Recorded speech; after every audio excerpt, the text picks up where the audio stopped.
دوستو، اہل سنت والجماعت صحیح صراط مستقیم جس راہ پر اللہ رب العزت وہ خالق کائنات وہ رب ذوالجلال ہم سب کا معبود کل کائنات کا معبود جس نے تمام انبیاء علیہ السلام ملائکہ مقربہ تمام اولیاء کرام کائنات کی ہر شے کو فیض و برکات عطا فرمائے. یہ ہمارا اہل سنت کا عقیدہ ہے کہ جسے جو بھی خیر ملا وہ اللہ رب العزت کی طرف سے ملا. لیکن کس کے ذریعے سے ملا؟ تو بخاری شریف اور مسلم شریف کی متفق حدیث ہے اللہ معطی و انا قاسم. اللہ کے پیارے رسول صلی اللہ علیہ وسلم یہ بخاری کرتے ہیں لیکن مطلب کی وہ حدیث بیان کرتے ہیں. اس حدیث میں کہا اللہ معطی، اللہ عطا کرتا ہے کل کائنات میں تمام انبیاء اولیاء ملائکہ کو عطا کرنے والی ذات اللہ. ہم اہل سنت کا عقیدہ ہے، ہم پکے توحیدی ہیں، وحدہ لا شریک کو ماننے والے. لیکن کس کے ذریعے عطا کرتا ہے؟ اللہ معطی و انا قاسم. اللہ عطا کرتا ہے اور رسول اللہ فرماتے ہیں میں تقسیم کرتا ہوں. تو محمد رسول اللہ صلی اللہ علیہ وسلم خدا کے خزانے کے امین ہیں. عقیدہ یہ ہونا چاہیے. کس کے دست مبارک سے ملتا ہے؟ محمد رسول اللہ کے دست مبارک سے ملتا ہے. اللہ عطا کرتا ہے لیکن کس کے ذریعے سے، کس کے سبب سے؟ اگر جس کا عقیدہ اس بات پر نہیں ہے وہ بخاری شریف اور مسلم شریف کو ماننے والوں میں سے نہیں. کہ چاہے ساری حدیثیں اکٹھے کر لو، کیا بخاری شریف اور مسلم کے برابر کوئی کتاب لا سکیں؟ تو ہم اہل سنت والجماعت سنی صحیح العقیدہ بخاری شریف اور مسلم شریف کو صحیح طور پہ عملی طور پہ ماننے والوں میں. یہ رستہ اللہ کے پیارے رسول صلی اللہ علیہ وسلم نے ہمیں عطا کیا، صراط مستقیم کا راستہ. ایک مرتبہ کی بات ہے، حدیث پاک میں اس طرح سے آیا رسول اللہ صلی اللہ علیہ وسلم صحابہ کرام رضوان اللہ تعالی علیہم اجمعین کے ساتھ ایک محفل میں جلوہ فرما تھے. آپ کے سامنے مٹی کا فرش تھا. آپ نے اس مٹی کے فرش پر ایک سیدھی لکیر کی، اس کے اطراف میں بہت ساری لکیریں کھینچی. ایک سیدھی لکیر کھینچی جو شروع سے لے کے آخر تک سیدھی جاتی. اس کے اطراف میں دائیں بائیں ادھر ادھر بہت ساری لکیریں کھینچی. آپ کو پتا ہے اللہ کے رسول صلی اللہ علیہ وسلم کوئی کھیل تو نہیں کرتے تھے. قرآن پاک میں اللہ نے فرمایا سورۃ النجم میں وَمَا يَنْطِقُ عَنِ الْهَوَىٰ إِنْ هُوَ إِلَّا وَحْيٌ يُوحَىٰ. اللہ نے کیا فرمایا؟ میرے محبوب اپنے ارادے سے کچھ نہیں کہتے. وَمَا يَنْطِقُ نہیں کہتے کچھ عَنِ الْهَوَىٰ اپنے خواہش سے، اپنے ارادے سے، اپنے ذاتی ارادے سے کچھ نہیں کہتے. ان ہوا الا وحی یوحا، وہ جو کہتے ہیں وہ اللہ کی وحی ہوتی ہے. وہ اگر مذاق میں بھی کوئی بات کر لے تو وہ حدیث بن جاتی ہے. یہ شان مصطفیٰ ہے. تو یہ کام جو تھا وہ کھیل تو نہیں تھا. صحابہ کرام نے سے پوچھا کہ آپ نہیں پوچھو گے کہ یہ میں نے ایسا کیوں کہا؟ بولے فرمائے یا رسول اللہ صلی اللہ علیہ وسلم کیوں نہیں؟ بولے جو سیدھی لکیر کھینچی ہے یہ صحیح صراط مستقیم کا راستہ ہے. جب بندہ اس راہ پر ایمان اور عقیدت کے ساتھ یقین کے ساتھ چلتا ہے شروع سے لے کے آخر تک تو وہ اللہ کی بارگاہ تک پہنچ جاتا ہے، جنت الفردوس تک پہنچ جاتا ہے، اس کا خاتمہ بالخیر ہو جاتا ہے. یہی تو ہماری زندگی کا مقصد ہے، ایمان کے ساتھ خاتمہ ہو، جہنم سے نجات ملے، جنت تک پہنچ جائے، رب ذوالجلال کا دیدار حاصل ہو جائے. لیکن اس کے اطراف میں کافی دوسری لکیریں بھی ہیں جو اسلام کے ہی گروہ اسلام سے ہی نکلی ہے. اور اس ہر لکیر کے آخر میں، ہر لکیر کے آخر میں، ہر راستے پر ایک ایک شیطان بیٹھا ہوا ہے. کیا کہا؟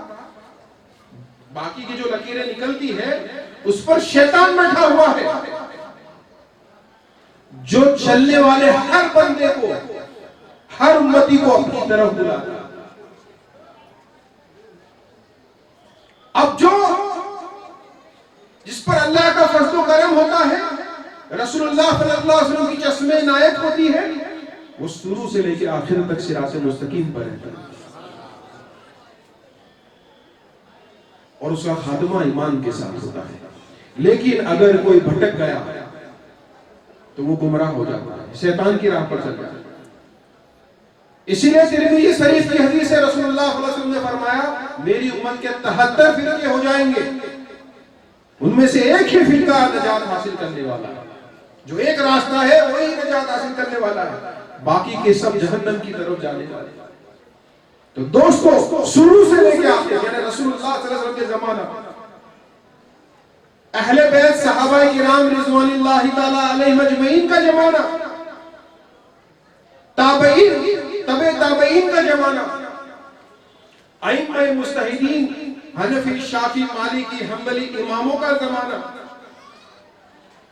محبوب سبحانی غوث اعظم دستگیر رضی اللہ عنہ کا زمانہ، خواجہ معین الدین چشتی اجمیری رضی اللہ عنہ کا زمانہ، حضرت بابا فرید الدین گنج شکر چشتی رضی اللہ عنہ کا زمانہ، حضرت سیدنا بہاؤالدین نقشبند، حضرت شہاب الدین شہروردی، حضرت نظام الدین محبوب الہی، حضرت نصیر الدین چراغ دہلوی، سیدنا گیسو دراز بندہ نواز، حضرت بابا رستم صاحب علی، آج تک تمام اولیاء کرام اللہ کے محبوب بندے اسی راہ پر چلتے ہیں، جس راہ کو شروع سے لے کے چلنے والے آخر، یہ اہل سنت والجماعت صحیح العقیدہ اولیاء کرام کے صوفیاء کرام کے چاہنے والے لوگ۔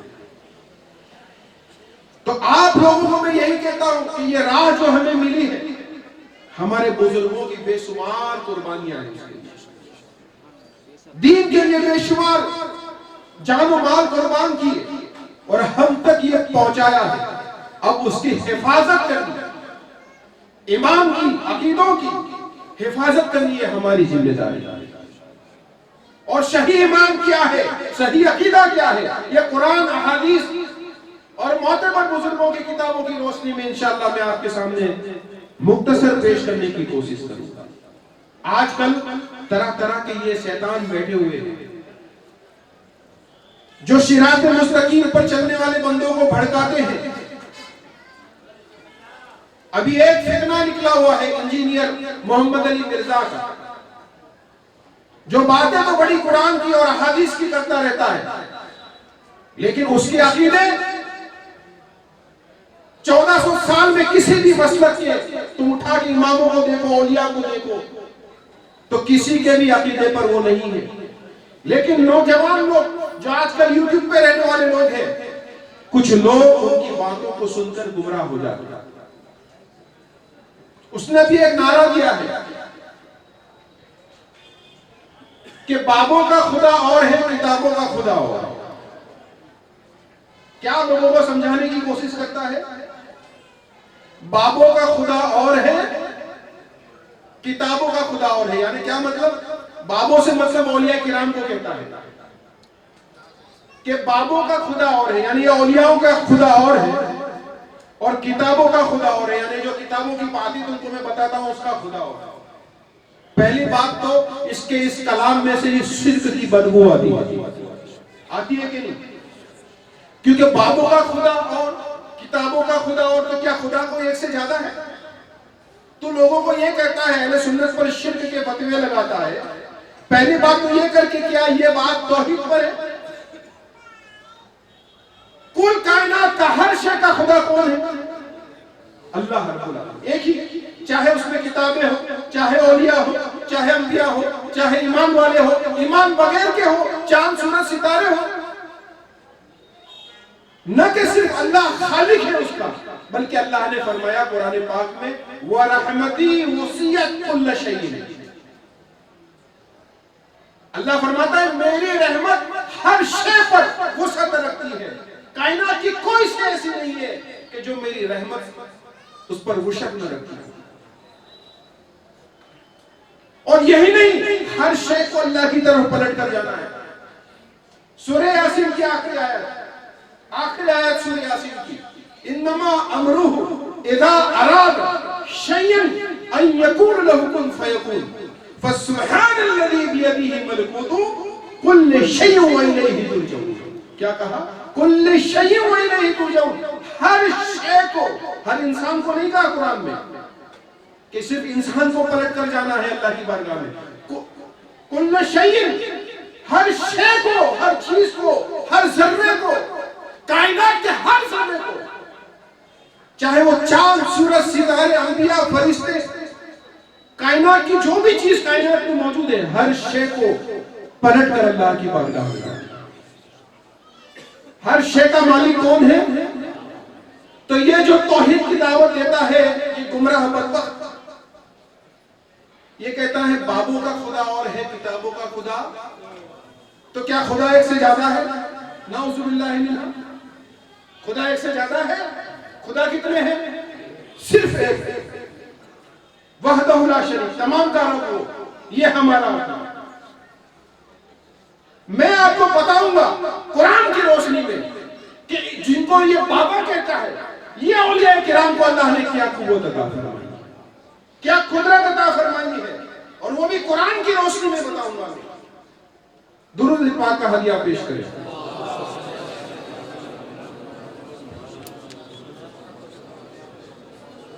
حمد و صلوات کے بعد جس آیت کریمہ سورۃ الاحزاب کی میں نے تلاوت کی وہ یہ ہے،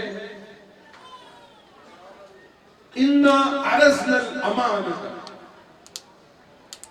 عَلَى السَّمَاوَاتِ وَالْأَرْضِ وَالْجِبَالِ۔ اللہ تعالیٰ نے فرمایا اِنَّا، یعنی بے شک میں نے، عرض کیا، عرضنا الامانت، میں نے اپنی امانت کو عرض کیا، پیش کیا۔ کس کے سامنے پیش کیا؟ علی السماوات، آسمانوں کے سامنے پیش کیا، والارض، اور زمین کے سامنے پیش کیا، والجبال، جبال یعنی پہاڑ کے سامنے پیش کیا۔ اللہ تعالیٰ نے اپنی امانت کو، دوستو ہماری امانت دنیا کی امانت ہے، کل کائنات کا مالک اللہ رب العالمین، کتنا بڑا خالق۔ یہ سائنٹسٹ یہ کہتے ہیں کہ جو دنیا یا یونیورس ان کو نظر آتا ہے وہ کتنا بڑا ہے۔ میں آپ کو چھوٹا سا مثال پیش کروں، یہ سورج جو ہمیں تارا ہے نظر آتا ہے، یہ جس گیلیکسی میں ملکی وے میں یہ سورج تارا ہے، ویسے یہ ہماری گیلیکسی جس کا نام دودھ گنگا ہے ملکی وے، اس میں 200 ارب تارے ہیں سورج جیسے، کتنے؟ 200 بلین سٹار، صرف ہماری چھوٹی سی گیلیکسی میں 200 ارب تارے، اور اس میں کچھ تارے تو ایسے ہیں کہ یہ سورج جیسے 1 کروڑ سورج کو اکٹھا کر دو، کتنے؟ میری بات نہیں مانو گے، سائنٹسٹ کی تو بات مانو گے، 1 کروڑ سورج کو اکٹھا کر دو تو ایک ستارہ اتنا بڑا ہوگا۔ ایسے کتنے ہیں؟ 200 ارب۔ یہ ایک گیلیکسی میں ہے، ایسے کتنی گیلیکسی ہے؟ 2000 ارب گیلیکسیاں ہیں۔ کتنی؟ وہ 2000 ارب گیلیکسیوں میں سے آنکھ بند کر تم کوئی بھی ایک گیلیکسی پکڑ لو تو ہر ایک گیلیکسی میں 200 ارب تارے، 200 ارب تارے، 200 ارب تارے، 200 ارب تارے، اور ہر تارے میں ایسے سورج جیسے تارے، سورج سے بڑے تارے، اور اس کے پیچھے ہماری یہ دنیا جیسی 15-10 15-20 دنیایں گھومتی ہیں۔ کتنی بڑی کائنات کا مالک، تو اس کی امانت کتنی بڑی ہوگی؟ اس رب کی امانت، اس خالق کی امانت بڑی ہوگی نا، وزندار ہوگی، اہمیت والی ہوگی، اتنا تو سمجھتے ہو۔ کوئی چھوٹی چیز، چھوٹی سے تو اللہ کی امانت نہیں ہوگی۔ اللہ فرمائے اِنَّا عَرَضْنَا الْأَمَانَةَ عَلَى السَّمَاوَاتِ، اب وہ امانت اتنی بھاری تھی، آسمان کتنے بڑے ہیں، یہ پوری اتنی بڑی کائنات میں نے آپ کو کہا نا 2000 ارب گیلیکسیوں والی، جس میں سے ہر گیلیکسی میں 200 ارب تارے ہیں، ایسے 2000 ارب گیلیکسی سے بھی بڑی، وہ ایک ناسوت کہتے ہیں اس کو، عالم ناسوت، وہ ملکوت کے سامنے کچھ بھی نہیں ہے، پہلے آسمان کے سامنے یہ پوری کائنات کچھ بھی نہیں ہے۔ پہلے آسمان سے بڑا دوسرا آسمان، دوسرے آسمان سے بڑا تیسرا آسمان، ساتواں آسمان، اور ساتواں آسمان کے اوپر سدرۃ المنتہا اور اس کے اوپر عرش اعظم. اور جنت کہاں ہے وہ بتا دوں، کسی مولوی نے نہیں بتایا ہوگا. ساتویں آسمان کے اوپر جہاں سدرۃ المنتہا ہے اس کے بازو میں جنت ہے. اور قرآن سے کہتا ہوں اندہا جنت الماوا، اند سدرۃ المنتہا اندہا جنت الماوا، قرآن میں کہا سورہ نجم. اور ہماری چھت آسمان ہے، جنت کی چھت کیا ہے؟ ہماری چھت آسمان، جنت کی چھت کیا ہے؟ عرش اعظم. جنت والوں کی چھت کیا ہوگی؟ عرش اعظم. عرش کے اوپر جب جبروت کی منزل شروع ہوتی ہے تو عارف مولانا جلال الدین رومی رضی اللہ تعالیٰ عنہ اللہ کے ولی کہتے ہیں آسمان ہاست در ولایت جان، کار فرمائے آسمان جہان. مثنوی شریف. روحانی دنیا میں عالم جبروت میں ہزاروں آسمان ہیں. روحانی آسمان کیسے ہیں؟ ہزاروں روحانی آسمان ہیں. اور یہ دنیا ملکوت کے جو ساتواں آسمان ہے اس سے وہ کہیں بلند والا ہے. اتنے بڑے آسمانوں کے سامنے اللہ نے امانت کو پیش کیا. میں نہیں کہتا، کوئی قصہ نہیں ہے، قرآن ہے. یہ جو کہہ رہا ہوں یہ قرآن ہے. اِنَّ عَرَضْنَا الْأَمَانَةَ عَلَى السَّمَاوَاتِ، آسمان کے سامنے اللہ نے اپنی امانت کو پیش کیا. کیا میری اس امانت کو اٹھا پاؤ؟ کیا پوچھا اللہ نے؟ کیا یہ میری امانت کو تم اٹھانے کی طاقت رکھتے ہو، وسعت رکھتے ہو، قوت رکھتے ہو؟ نہیں، صرف انہوں نے انکار کیا. وَشْفَقْنَ مِنْهَا فَأَبَيْنَ أَن يَحْمِلْنَهَا، انہوں نے اٹھانے سے انکار کر دیا، بلکہ وَشْفَقْنَ مِنْهَا، اسے دیکھ کر، اس کا ذکر سن کر ڈر گئے. کون ڈر گئے؟ کون ڈر گئے؟ بولو بھائی. مجھے ایسا لگے کہ زندوں کو کے سامنے بات کر رہا ہوں، کہیں قبرستان میں تو نہیں ہوں کہ کھو گئے تم بھی آسمانی دنیا میں، پہنچ گئے وہاں تصور کی دنیا میں. آسمانوں کو اللہ نے کہا کہ ہاں میری اس امانت کو اٹھا پاؤ. تو قرآن نے کیا کہا؟ فَأَبَيْنَ أَن يَحْمِلْنَهَا، انکار کر دیا. وَشْفَقْنَ مِنْهَا، ڈر گئے. صرف آسمان کو نہیں پوچھے، سماوات والارض، اور زمینوں کو بھی کہا، جتنی بھی زمینیں تھیں، کیا میری امانت کو اٹھا پاؤ؟ تو یہ پوری پرتھوی، چاہے منگل یا گرو جیسے بڑے بڑے گرہ ہو جو دنیا سے کہیں بڑے ہو، اور کائنات میں تو ایسی کتنی دنیایں ہوتی، وہ ساری زمینوں نے بھی کہہ دیا انکار کر، یا اللہ ہم تیری امانت کا بوجھ نہیں اٹھا سکتے، بلکہ ڈر گئے. وَأَشْفَقْنَ مِنْهَا وَالْجِبَالِ، پہاڑوں کو ہم بہت مضبوط سمجھتے ہیں. پہاڑوں سے بھی کہا اللہ نے کیا میری امانت کو اٹھا سکتے ہیں؟ پہاڑوں نے بھی منع کیا. پہاڑ بھی ڈر گئے. اور لیکن اللہ نے کیا کہا؟ وَحَمَلَهَا الْإِنسَانُ، کیا کہا؟ إِنَّا عَرَضْنَا الْأَمَانَةَ عَلَى السَّمَاوَاتِ، آسمان نے نہ کیا، وَالْأَرْضِ، زمین نہ کیا، وَالْجِبَالِ، پہاڑوں نے نہ کیا، فَأَبَيْنَ أَن يَحْمِلْنَهَا، اٹھانے سے انکار کر دیا، وَأَشْفَقْنَ مِنْهَا، اور ڈر گئے. لیکن وَحَمَلَهَا الْإِنسَانُ، لیکن انسان نے اس بوجھ کو اٹھا لیا. انسان سے مراد کامل انسان، انسان کامل، مومن کامل، ولی کامل، صاحب ولایت نے اس بوجھ کو اٹھا لیا. اب مجھے بتاؤ، یہ بابے ہے جس کو یہ بابے کہتا ہے، بدبخت، بدتمیز، گستاخ، جنہوں نے اللہ کی امانت کا بوجھ اٹھا لیا ہو، کیا کوئی ایری گہری سے ہو سکتی ہے؟ کیا وہ کوئی معمولی ہو سکتے ہیں؟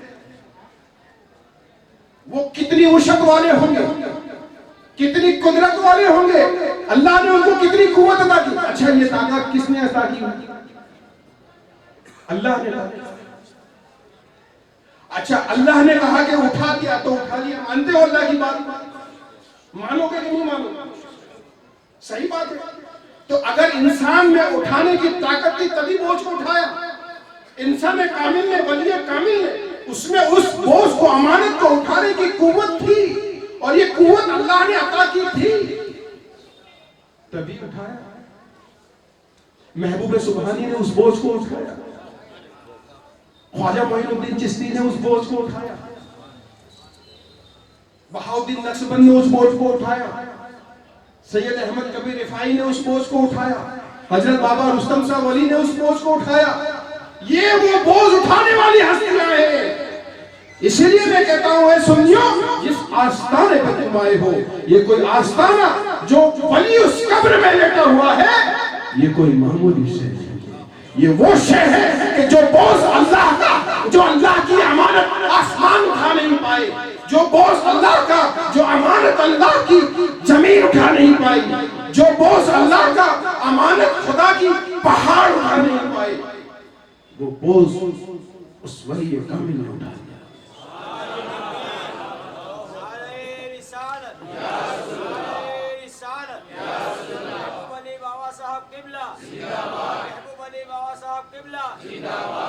بابا رستم سے بابا رستم نعرہ تکبیر نعرہ رسالت. اس آیت کریمہ کی تفسیر میں مشہور و معروف کتاب ارشاد البیان جو کہاں پڑھائی جاتی تھی؟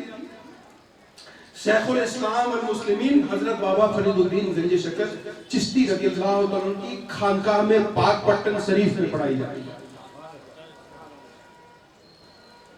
اس کتاب میں لکھا ہے اس آیت کریمہ کی تفسیر میں کہ آسمانوں کو نہ صرف آسمان نے اٹھانے سے انکار کیا بلکہ اہل آسمان.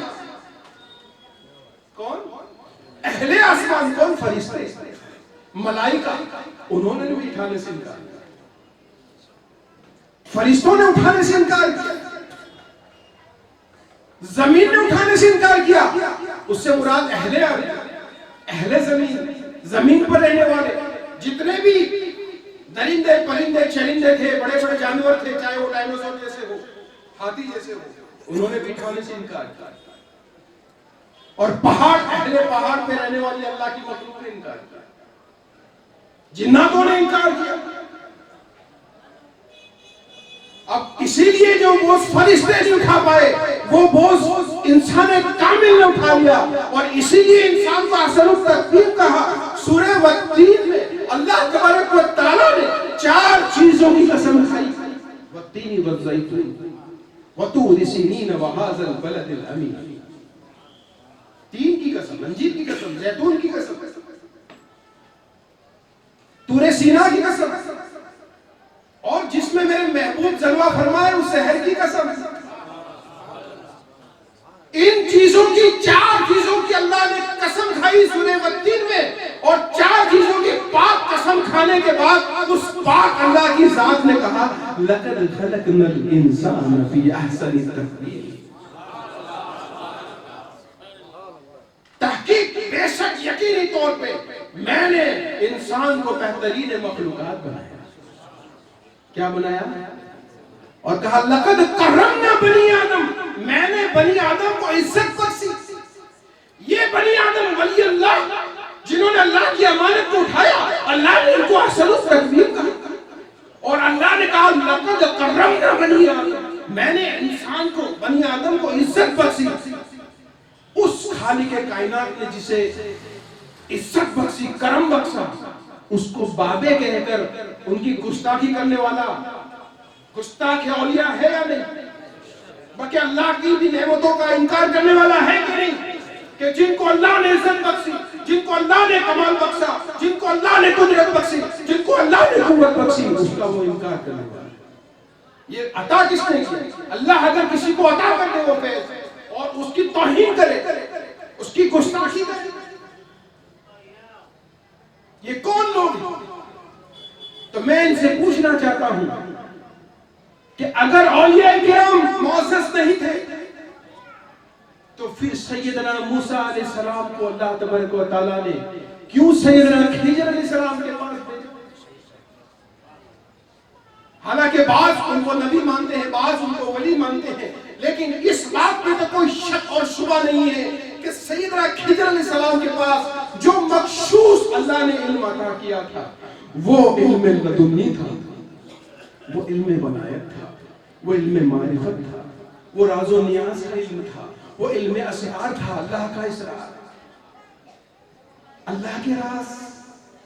اور اسی لیے حدیث قدسی ایک پیش کر رہا ہوں میں آپ کو، حدیث قدسی تو میرے دوستوں پتا ہے اسے کیا پڑے گا، کیونکہ یہ ہر راستے پہ صراط مستقیم کے ارد گرد دائیں بائیں جو راہیں جاتی ہے اس پہ شیطان بیٹھے ہوئے ہیں، ایسے بدبخت جو گمراہ کرنے کے لیے بیٹھے ہیں۔ اگر صحیح علم سے، ایمان سے، عقیدوں سے اپنے عقیدوں کی حفاظت نہیں کرو گے تو یہ لوگ گمراہ کر دیں گے ہماری نسلوں کو، آنے والی نسلوں کو۔ 1400 سال سے جس راہ پر ہم چل رہے ہیں اس راہ سے ہماری اولاد کو بھٹکا دیں گے یہ لوگ۔ درود شریف کا نذرانہ پیش کریں۔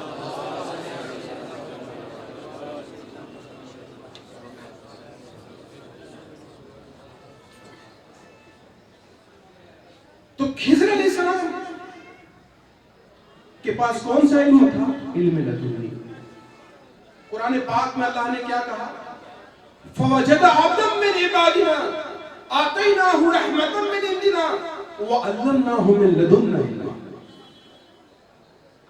فوجد عبدا من عبادنا، جب اللہ تعالیٰ نے موسیٰ علیہ السلام کے سامنے تعریف کی سیدنا خضر علیہ السلام کی اور کہا کہ میں نے خاص اپنا علم رحمت انہیں عطا کیا، تو موسیٰ علیہ السلام کو بھی یہ شوق ہوا، اتنے بڑے نبی جو مقام رسالت میں جن کا مقام، مقام نبوت میں جن کا مقام سیدنا عیسیٰ علیہ السلام سے بھی بڑا ہے،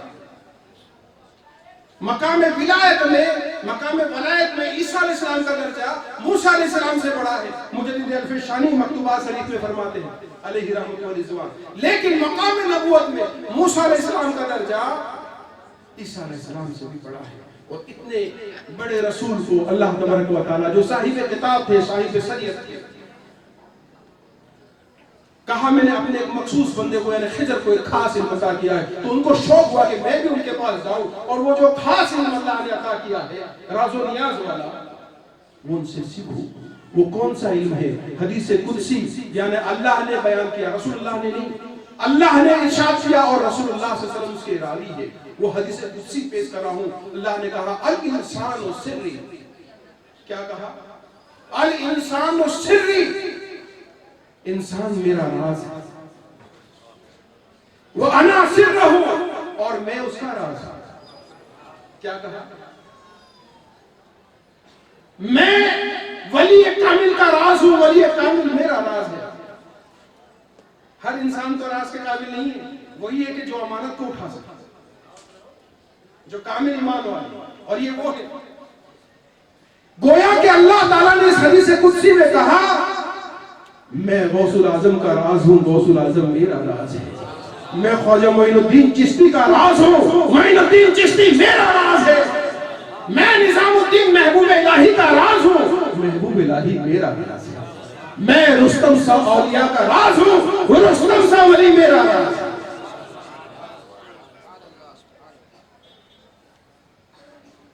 یہ مقام اللہ کے رازوں کے خزانوں کو لے کر اپنے دل میں بیٹھے ہوئے ہیں اللہ والے، وہی زندہ رہے جو مر گئے یاد الہی میں، حیات جاویداں آبے بقا اللہ ہی اللہ ہے۔ یہ اللہ والے جو صبح شام اللہ کے ذکر میں رہتے تھے، ہر سانس ان کی اللہ کے ساتھ ذکر میں گزرتی تھی، ایسے اللہ والوں کو دیکھنا بھی عبادت ہے، ان کے پاس بیٹھنا بھی عبادت ہے، ان کی قبر کی زیارت بھی اللہ کی بیٹھنا ان کے پاس عبادت خدا کی۔ آپ کہو گے کہ یہ کیسی بات؟ میں آپ کو قرآن کے سوا کوئی دلیل پیش نہیں کر رہا، قرآن کے سوا کوئی دلیل نہیں پیش کر رہا، کسی مولوی کو پوچھنے کی ضرورت ہی نہیں ہے، قرآن میں اللہ سے پوچھو۔ یہ بابا کہتے ہیں کہ ولی کو دیکھا عبادت اللہ کی، بیٹھے یہاں عبادت اللہ کی، یہ کیسے ممکن ہے؟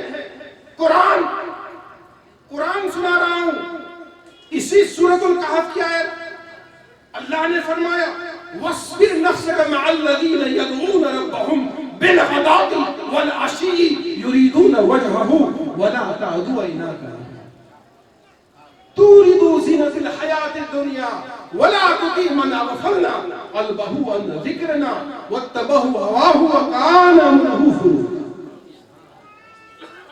کیا کہا؟ وَاصْبِرْ نَفْسَكَ، اے محبوب عبادت ہمارے لیے تو چھوڑو، ایسے اللہ والوں کو دیکھنا محبوب خدا کے لیے عبادت. رسول اللہ جو کسی کے محتاج نہیں اللہ کے سوا، ہمیں تو وسیلہ بھی ان کا ضروری ہے. اور کائنات کے ہر نبی کو، ہر ولی کو، ہر فرشتے کو، ہر مخلوق کو محمد کا وسیلہ لازم ہے. محمد کے وسیلے کے بنا کسی کی نجات نہیں. اخذ میثاق النبیین والی آیت میں اللہ نے نبیوں سے بھی وعدہ لیا. عالم ارواح میں قرآن میں اللہ نے کہا میثاق النبی، نبیوں سے یہ وعدہ لیا کہ جب پیغمبر آخر زمان آئیں گے تو تم ان کی پیروی کرو گے اور اپنی امت کو یہ وصیت کرو گے کہ وہ ان کی پیروی کرے.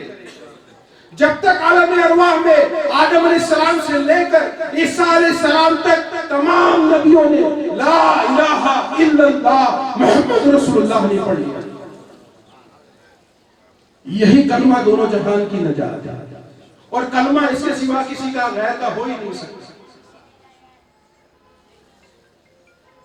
وہ نبیوں کا اپنے زمانے میں تھا، لیکن ان نبیوں کو بھی عالم ارواح میں جب تک کلمہ نہیں پڑھا تب تک اللہ نے 1,24,000 کم و بیش انبیاء علیہ السلام کو نبوت کا سرٹیفکیٹ سند نہیں عطا کیا. سند سے پہلے کیا؟ لا الہ الا اللہ.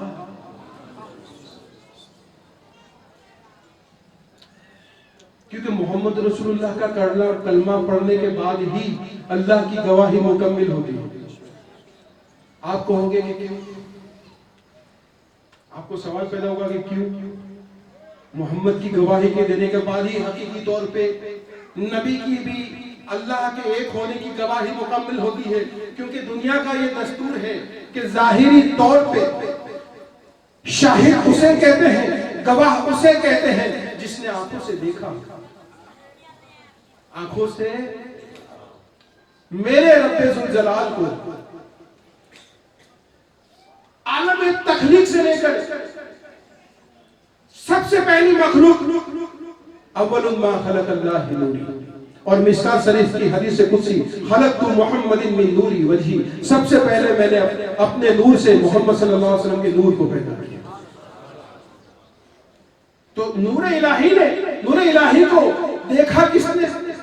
آنکھوں سے. شب معراج بھی اپنی آنکھوں سے کس نے دیکھا؟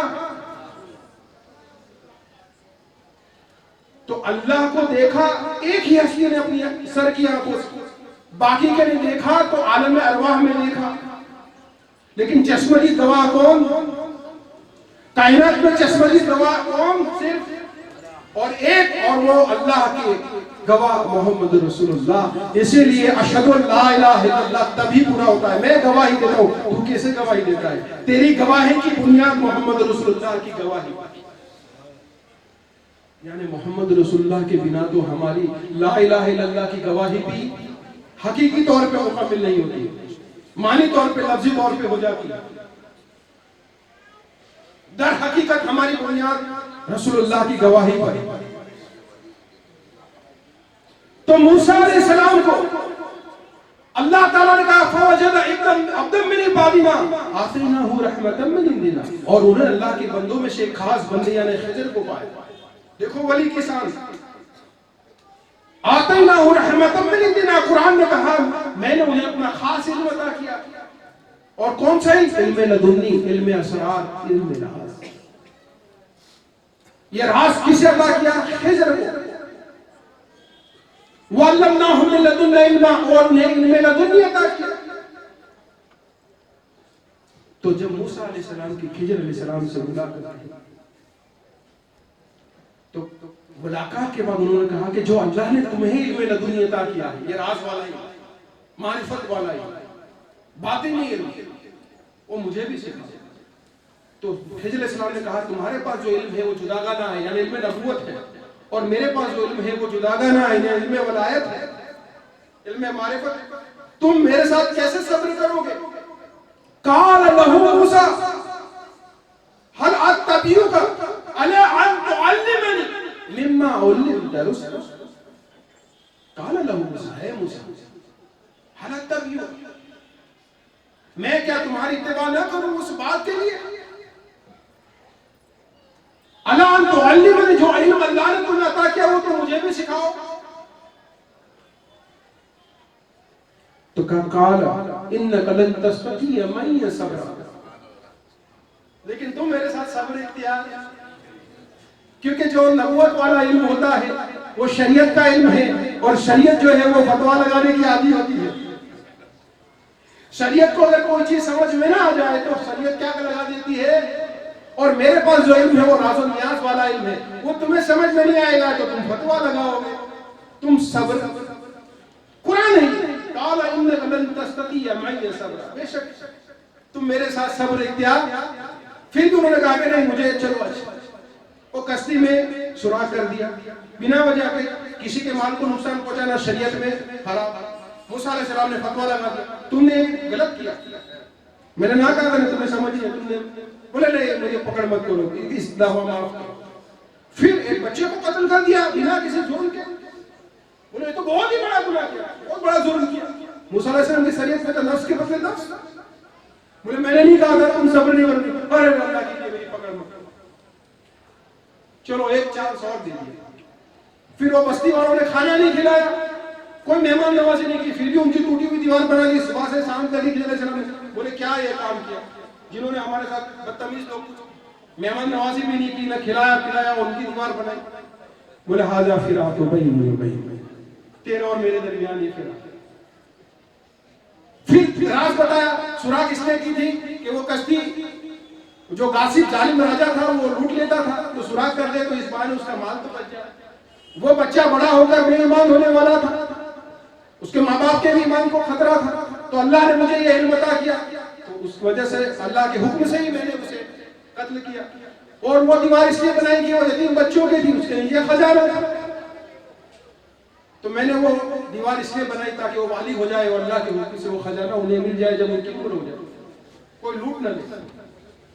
یعنی ولایت کا یہ علم ہے جس کو موسیٰ علیہ السلام بھی جس پہ صبر نہیں کرنا، تو یہ خاص علم ہوا، خاص رحمت ہوئی اللہ کے ولیوں کو۔ تو میں اس انجینئر بدبخت سے کہنا چاہتا ہوں کہ تو یہ کہتا ہے کہ ان بابوں کے پاس کیا ہے، میں تجھے قرآن سے بتاتا ہوں، میں تجھے حدیث سے بتاتا ہوں کہ ان بابوں کے پاس کیا نہیں ہے۔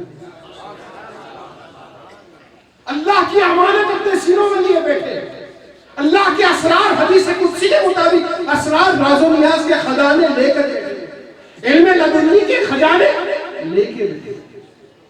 ارے اور تو کیا نہیں لے کے بیٹھے، حدیث قدسی میں اللہ فرماتا ہے من نہ گنزل در زمین بر زمین من نہ گنزل بر آسمان، نہ میں زمین میں سما سکتا ہوں نہ آسمان میں سما سکتا ہوں، من بگنزل در قلوب مومنہ، لیکن میں مومن اولیاء کے دل میں سما جاتا ہوں۔ یہ اولیاء اللہ اپنے سینوں میں خود خدا کو سمائے بیٹھے۔ بابوں کا خدا اور ہے یہ کہہ رہا ہے کہ بابوں کا خدا اور کتابوں کا خدا اور، ارے یہ بابے اپنے سینے میں خدا کو لیے بیٹھے، خدا کے اسرار کے خزانوں کو لیے بیٹھے ہیں، خدا کی امانت کو لے کر بیٹھے ہوئے ہیں۔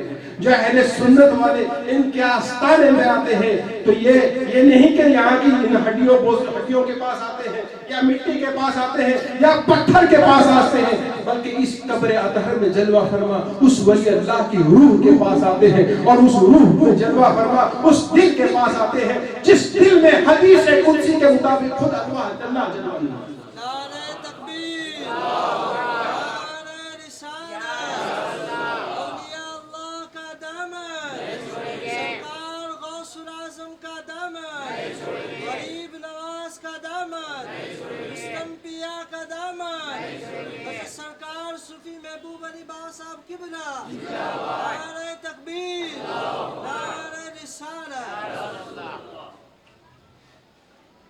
اور اسی لیے قرآن پاک میں اللہ نے اگر صراط مستقیم پہ جینا اور مرنا چاہتے ہمیں جینا بھی ہے اور مرنا بھی ہے ایمان کے ساتھ. تو قرآن شریف نے اس کا راستہ بتا دیا. یہ بھی قرآن یا ایھا الذین آمنوا اتقوا اللہ وکونوا مع الصادقین. کیا کہا؟ یا ایھا الذین آمنوا، اے لوگوں ایمان والو. پہلے اپنا عقیدہ درست کر لو، ایمان درست کر لو، پہلے صحیح ایک لائن پہ آ جاؤ جو شروع سے لے کے تھی. نبی، صحابہ، تابعین، تبع تابعین، غوث، قطب، ابدال، اوتاد، اولیاء، ائمہ مجتہدین، ان کی جو راہ تھی، جو 1400 سال سے چلی آئی راہ تھی، اس راہ پر ایمان، اس عقیدے پر پختہ کرنا.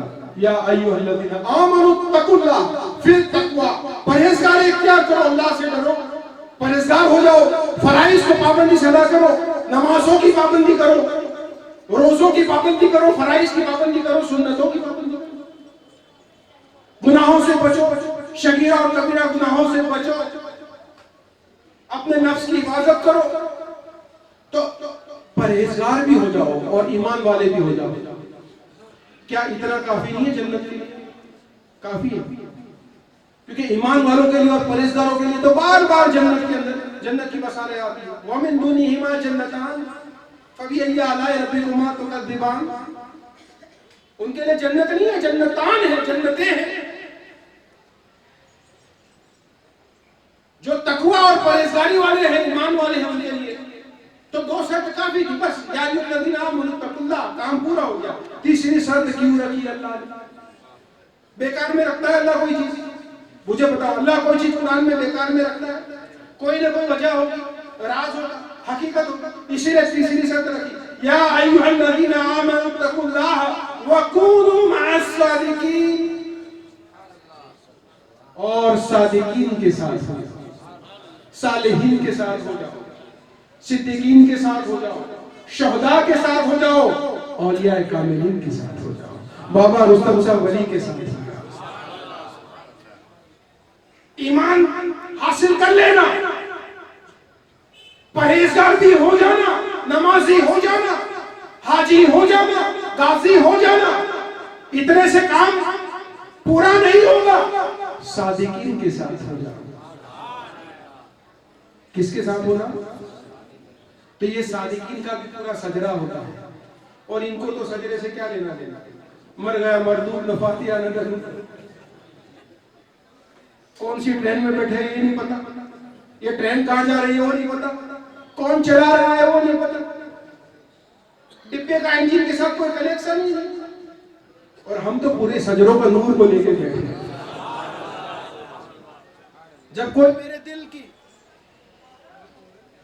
جب میرے کوئی دل کو دکھا دیتا ہے تو میں عرش کی زنجیر کو ہلا دیتا ہوں. عرش کی یہ زنجیر کڑی سے کڑی، کڑی سے کڑی، کڑی سے کڑی. نظام الدین کا ہاتھ فرید الدین کے ہاتھ میں ہے، فرید الدین کا ہاتھ قطب الدین کے ہاتھ میں ہے، قطب الدین کا ہاتھ معین الدین کے ہاتھ میں ہے، معین الدین کا ہاتھ عثمان غنی کے ہاتھ میں ہے، عثمان غنی کا ہاتھ مکتوم حاجی شریف زندانی کے ہاتھ میں ہے، ان کا ہاتھ مودود چشتی کے ہاتھ میں ہے، ان کا ہاتھ یوسف چشتی کے ہاتھ میں ہے، ان کا ہاتھ محمد چشتی کے ہاتھ میں ہے، ان کا ہاتھ قطب الدین ابی احمد فرسنا فہد چشتی کے ہاتھ میں ہے، ان کا ہاتھ خواجہ ابی اسحاق الثانی چشتی کے ہاتھ میں ہے، ان کا ہاتھ خواجہ منصور بن جنوری کے ہاتھ میں ہے، ان کا ہاتھ امین الدین حبیرت البصری کے ہاتھ میں ہے، ان کا ہاتھ حدیث الدین حذیفۃ البرشی کے ہاتھ میں ہے، ان کا ہاتھ ابراہیم بن ادہم کے ہاتھ میں ہے، ان کا ہاتھ حضرت فضیل بن عیاض کے ہاتھ میں ہے، ان کا ہاتھ عبد الواحد بن زید کے ہاتھ میں ہے، ان کا ہاتھ امام حسن بصری کے ہاتھ میں ہے، ان کا ہاتھ امام مولا علی کے ہاتھ میں ہے، اور ان کا ہاتھ محمد رسول اللہ کے ہاتھ میں. تو ہم تو پوری کڑیوں کو، جنجیر کو لے کر بیٹھے ہیں ہماری ٹرین میں. انجن کا کنیکشن، انجن کا ڈبے سے لے کے آنکھ کے ڈبے تک صحیح و سلامت مضبوط.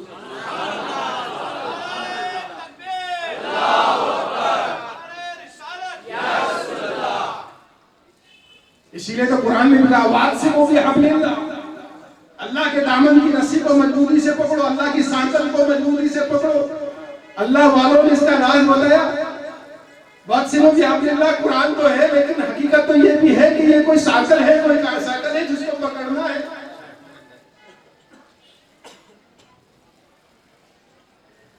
اللہ کو دیکھو گے تو کیسے دیکھو گے؟ اللہ کے نور کو کیسے حاصل کرو گے؟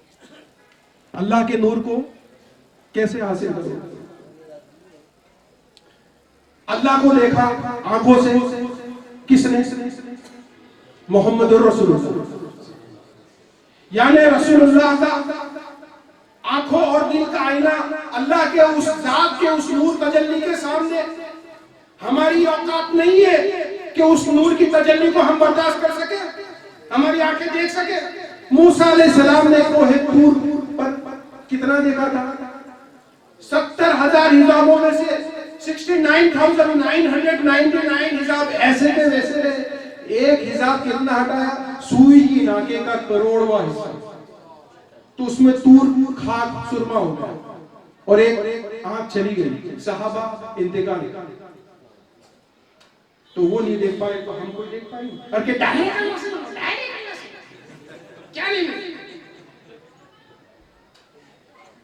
ارے وسیلے کے بنا اگر کسی کی دعا قبول ہو جاتی تو آدم علیہ السلام کی ہو جاتی۔ آپ کہو گے وسیلے کا آدم علیہ السلام کی دعا سے کیا ثبوت؟ قرآن کیا ہے؟ اس کے لیے بھی قرآن کیا ہے؟ فَتَلَقَّى آدَمُ مِن رَّبِّهِ كَلِمَاتٍ فَتَابَ عَلَيْهِ إِنَّهُ هُوَ التَّوَّابُ الرَّحِيمُ۔ سیکھے آدم نے اللہ سے چند کلمے، وہ کلمے وسیلے والے۔ فَتَلَقَّى آدَمُ، آدم نے سیکھے، فَتَلَقَّى آدَمُ مِن رَّبِّهِ، اپنے رب سے کلمات کلمے سیکھے، فَتَابَ عَلَيْهِ، جس سے ان کی توبہ قبول ہوئی۔ پتہ ہے چلا آدم علیہ السلام کی بھی ڈائریکٹ استغفار سے 300 سال روتے رہے، یہ جو ڈائریکٹ والے ہیں ان کو اس کو سبق سیکھنا چاہیے۔ جب سیدنا آدم علیہ السلام پیغمبران اولو العزم کی ڈائریکٹ دعا قبول نہیں ہوئی، وسیلے کے بنا الہی بحق محمد کے وسیلے سے دعا کی تو فوراً قبول۔ ابھی تو کلمات پورے نہیں ہوئے، جبرائیل علیہ السلام جنت کی بشارت لے کے آ گیا۔ تو تمہاری دعا قبول ہو جائے گی، تم آدم علیہ السلام سے بڑے درجے والے ہو۔ مولانا صاحب، مولانا تو حافظ ہو، قاری ہو، سب ہو، لیکن آدم سے بڑھ جاؤ، آدم علیہ السلام سے بڑا ہے کوئی اس میں؟ تو وہ وسیلے کے بنا ان کو نجات نہیں ملی تو انہیں کہاں سے ملے گی؟ تو دوستو وَكُونُوا مَعَ الصَّادِقِينَ سے مراد یہ ہے، اس میں بھی ایک اللہ کا راز ہے کہ اللہ نے یہ نہیں کہا وَكُونُوا مَعَ الصَّادِقِينَ، سچے کے ساتھ ہو جاؤ نہیں کہا، کیا کہا؟ سچے کے ساتھ ہو جاؤ۔ یہ تو پھر یہ سوال ہوتا کہ کون سچا؟ کوئی ایک سچا، کون سچا؟ کوئی ایک سچا، بلکہ کہا صادقین، سچے کے ساتھ نہیں، سچوں کے ساتھ ہو جاؤ۔ کیا کہا؟ یعنی یہ جو سچے ہیں وہ اکیلے نہیں رہتے، ایک ساتھ ساتھ میں رہتے ہیں، یہ وسیلے والے ساتھ ساتھ میں رہتے ہیں۔ نظام الدین فرید الدین کے ساتھ ہے، فرید الدین قطب الدین کے ساتھ ہے، قطب الدین معین الدین کے ساتھ ہے، معین الدین عثمانی ولی کے ساتھ ہے۔ یہ سچوں کا بھی سجرہ ہے، چاہے قادریہ ہو، نقشبندیہ ہو، سہروردیہ ہو، یہ سب سچوں کے سجرے ہیں، یہ سچوں کی جماعت ہے۔ یہ سچوں کی جماعت کے ساتھ ہو جاؤ گے تو تمہارا ایمان بھی سلامت رہے گا، تمہاری پرہیزگاری بھی سلامت رہے گا۔ ایمان اور تقوی بہت بڑی نعمت ہے دوستو، یہ کوہ نور کے ہیرے سے زیادہ قیمتی ہے۔ ایمان کو بچا کے رکھو، ایمان کو سلامت رکھو، عقیدوں کی حفاظت کرو، اور پرہیزگاری سے تم نے محنت مشقت سے نماز، روزہ، حج، زکات، قرآن کی تلاوت، درود و سلام پڑھ کر جو ثواب حاصل کیا، پرہیزگاری سے جو ثواب حاصل کیا، جو ذخیرہ حاصل کیا، آپ نے حاصل کیا، اپنے گھر میں لے جا کے رکھ دیا، الماری کے اندر رکھ دیا، لیکن تالا مارنا بھول گئے، تالا نہیں لگایا تو کیا ہوگا؟ چور تو اپنے سونے چاندی جواہرات کو جب تالے میں حفاظت کے ساتھ رکھتے ہو تو ایمان کو کتنا حفاظت سے رکھنا چاہیے؟ پرہیزگاری کو جو ثواب تمہیں پوری زندگی حاصل کی، عبادت کی، اس کو کتنا بچانا چاہیے؟ اب بچانے کا راستہ ایک ہی ہے، قرآن میں اللہ نے صرف ایک راستہ بتایا۔ عبادت کی بے شمار بات کی، پورا قرآن اٹھا کے دیکھو، پرہیزگاری کی بے شمار بات کی، لیکن اگر اس کو بچانا ہے تو قرآن نے ایک راستہ، کیا؟ وَكُونُوا مَعَ الصَّادِقِينَ، صادقین کے ساتھ ہو جاؤ، یہ بابوں کے ساتھ ہو جاؤ، جن بابوں کی یہ بات کرتا ہے انجینئر بتا، ان کے ساتھ ہونے کی بات ہے۔ ارے یہ بابے نہ ہوتے تو تیرے باپ دادا نے کلمہ بھی نہیں پڑھا ہوتا،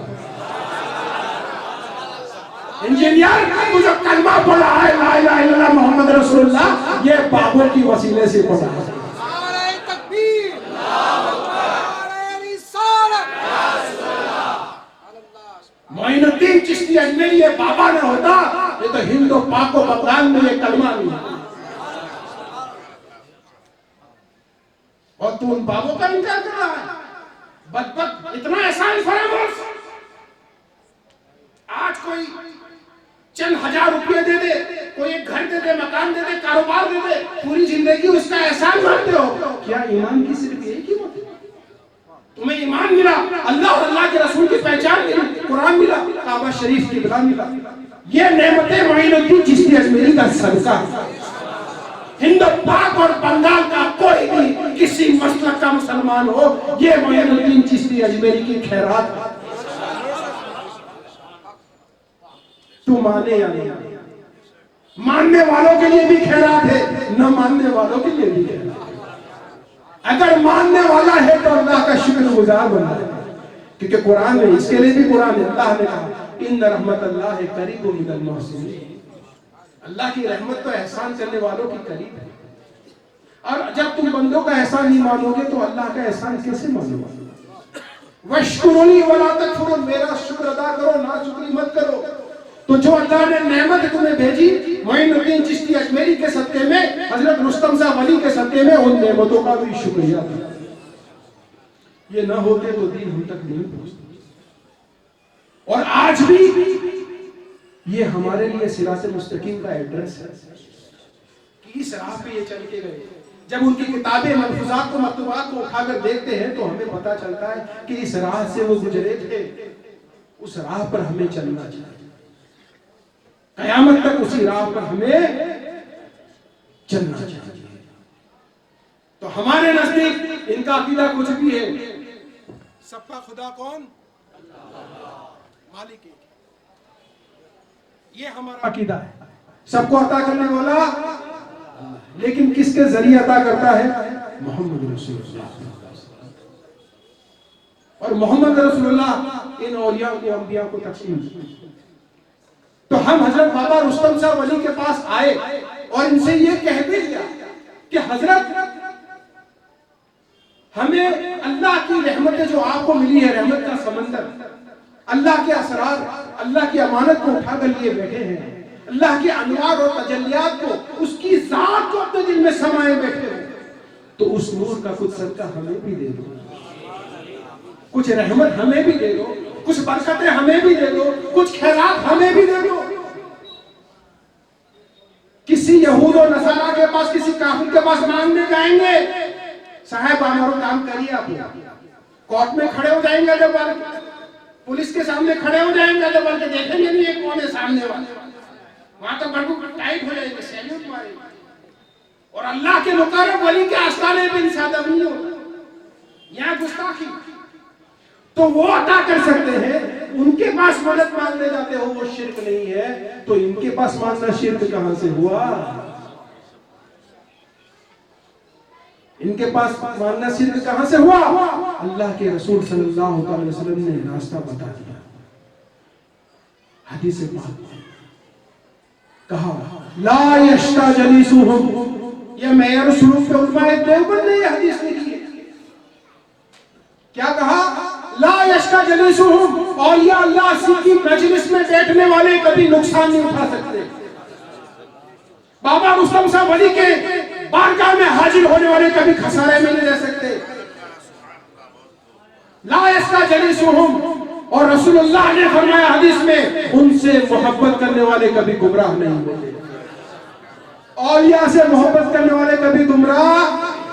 تو یہ انجینئر جو کہتا ہے بابوں کا خدا اور کتابوں کا خدا اور، اس بدبخت سے کہو ہمارے ایمان کی حفاظت رسول کی اس حدیث کے مطابق ان بابوں کی محبت میں۔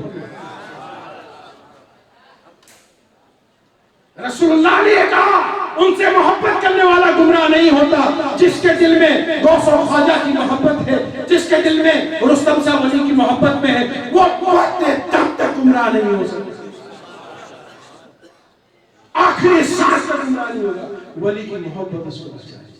وَقُولُوا مَعَ الصَّادِقِينَ، کیونکہ وہ سچوں کے ساتھ ہے، وہ قرآن کی آیت پر بھی عمل کرتا ہے، رسول اللہ کے اس فرمان پر بھی عمل کرتا ہے۔ اے سنیو، اب یقین ہو گیا کہ تمہارا جو عقیدہ ہے وہ اللہ اور اللہ کے رسول کے فرمان پر ہے، تمہارا جو عقیدہ ہے وہ قرآن پاک کی مضبوط آیات پر ہے، تمہارا جو عقیدہ ہے رسول اللہ کی احادیث پر ہے، اور تمہارا جو عقیدہ ہے صحابہ، تابعین اور اولیاء کرام کے نقش قدم پر ہے۔ اس سے بچا کر رکھو، اس ایمان کو، اس عقیدے کی حفاظت کرو، گمراہیوں سے بچو اور ایسے بدبختوں سے بچو اور اپنی اولاد کو بچاؤ، تاکہ یہ ایمان اور یہ جو عقیدہ ہمیں صدیوں سے 1400 سال سے ہم تک پہنچا ہے، ہم قیامت تک ہماری اولاد کو بھی اسے ٹرانسفر کر سکے، اسے پھیلا سکے، اسے پہنچا سکے۔ اللہ تبارک و تعالیٰ سے یہ دعا ہے، اے رب کریم، اے مالک کائنات، اے خالق کائنات، تو کریم ہے، تو رحیم ہے، ہماری صغیرہ اور کبیرہ گناہوں کی مغفرت عطا فرما۔ رب کریم، تیرے پیارے حبیب حضرت محمد مصطفیٰ صلی اللہ علیہ وسلم کے وسیلے سے ہماری تمام خطاؤں کو معاف فرما، ہمیں نور ہدایت عطا فرما، ہمیں نور ایمان عطا فرما، پوری دنیا کے تمام مسلمین کو، روئے زمین کے تمام مومنین اور مومنات کو ایمان کے نور سے سرفیابی عطا فرما، ایمان پر زندگی عطا فرما، ایمان پر موت عطا فرما، فلسطین کے مومنوں کو نصرت اور فتحیابی عطا فرما، ان کی جان و مال کی ایمان کی حفاظت عطا فرما، اور ہم اپنے آپس میں اتفاق، اتحاد اور محبت عطا فرما۔ ہمارا خاتمہ غوث الاعظم دستگیر کے ساتھ کر، ہمارا خاتمہ خواجہ معین الدین چشتی اجمیری کے ساتھ کر، میدان محشر میں ہمارا خاتمہ بابا رستم صاحب ولی کے ساتھ کر، اولیاء کاملین کے ساتھ کر، صادقین کے ساتھ کر، صالحین کے ساتھ کر، اور کچھ رہے یا نہ رہے لیکن یہ دعا ہے کریم، نزع کے وقت سلامت ہمارا ایمان رہے۔ اللہ تبارک و تعالی ہمیں عمل کرنے کی نیک توفیق رفیق عطا فرمائے، ہماری خطاؤں کو درگزر فرمائے، جو کچھ بھی بیان کیا اس میں عمدن کا صدن سے حلوت اندر کوئی خطا ہوگی ہو، رب کریم اسے معاف فرمائے۔ استغفر اللہ ربی من کل ذنب واتوب الیہ واستغفر اللہ ان اللہ غفور رحیم۔ ایک پیاری سی دعا آخر میں آپ کو میں سنا دیتا ہوں۔ رسول اللہ صلی اللہ علیہ وسلم کو صحابہ کرام نے یہ پوچھا، یا رسول اللہ صلی اللہ علیہ وسلم، آپ مختلف واقعات پر مختلف مقاصد کے لیے مختلف بے شمار دعائیں پڑھنے کے لیے کہتے ہیں کہ اس وجہ سے یہ دعا پڑھو، اس وجہ سے یہ دعا پڑھو، اس کے لیے یہ دعا پڑھو، لیکن اتنی ساری دعائیں ہم یاد نہیں کر پاتے۔ یا رسول اللہ صلی اللہ علیہ وسلم، ایک ایسی دعا سکھا دو کہ تمام مقصد کے لیے وہ دعا کافی ہو جائے۔ وہ دعا سکھاؤں گا، وہ ملٹی پرپز دعا کہ وہ پڑھ لی تو سب کچھ آ گیا، کسی بھی مقصد کے لیے وہ دعا پڑھ لی، ہر حاجت کے لیے، ہر مقصد کے لیے وہ دعا کافی ہے۔ میرے ساتھ آپ پڑھیں گے، وہ دعا بڑی پر اثرات ہے اور بڑی الحمدللہ نور والی ہے، رحمت والی ہے، ہدایت والی ہے، جو رسول اللہ صلی اللہ علیہ وسلم نے صحابہ کرام کو سکھائی۔ پڑھے اعوذ باللہ من الشیطان الرجیم، پڑھے بلند آواز سے، بسم اللہ الرحمن الرحیم، اللہم انا نسألوک من خیر ما سالک منہ نبیک وحبیبک محمد صلی اللہ علیہ وسلم، ونعوذ بک من شر ما استعاذ منہ نبیک وحبیبک محمد صلی اللہ علیہ وسلم، وانت المستعان وعلیک البلاغ ولا حول ولا قوة الا باللہ۔